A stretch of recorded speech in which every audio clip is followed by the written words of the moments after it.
প্রিয় দর্শক আসসালামু আলাইকুম। গ্রাম তো গ্রামই হয়, নদী তো নদীই হয়, সমুদ্র তো সমুদ্রই হয়। দেখতে পাচ্ছেন কি পরিমাণ মাছ, এত পরিমাণ মাছ এই ট্রলারে সংগ্রহ করেছে। যদি জেলেরা না থাকতো হয়তো বা আমরা মাছ খেতে পারতাম না। আজকে পুরোপুরি মাছের দৃশ্যটা আপনাদের মাঝে তুলে ধরবো।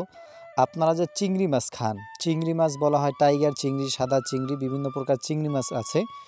এই চিংড়ি মাছগুলা কিভাবে নদী থেকে সংগ্রহ করা হয় এবং কিভাবে বাছাই করা হয়, সেখানে কিন্তু হাজার হাজার মন মাছ থাকে। তার ভিতরে থেকে এরকম মানুষ বসে বসে মাছগুলাকে বাছে, তারপর চিংড়ি মাছ আলাদা করে আর বিভিন্ন মাছগুলো শুটকি করে। হাজার হাজার মন শুটকি এখানে সংগ্রহ করা হয় এবং মাছগুলা বাছাই করা হয়। এবং প্রত্যেকে দেখতে পাচ্ছেন সাথে কিন্তু বালতি নিয়ে আসছে, প্রত্যেকের সাথে বালতি আছে, সেই বালতিতে মাছ তারা সংগ্রহ করে বাড়িতে খাওয়ার জন্য নিয়ে যায়। এবং ট্রলারগুলো দেখেন, আর এটাকে বলা হয় আমাদের বরিশালের ভাষায় খৈল্লা। চিংড়ি মাছ আলাদা করার পরে যে মাছগুলো থাকে সেগুলোকে শুটকি করা হয়, সেগুলোকে রাবিশ বলা হয়। সেই রাবিশ কিন্তু আলাদাভাবে বিক্রি হয় এবং দেখতে পাচ্ছেন মানুষ কীভাবে রাবিশ শুটকি দিতেছে।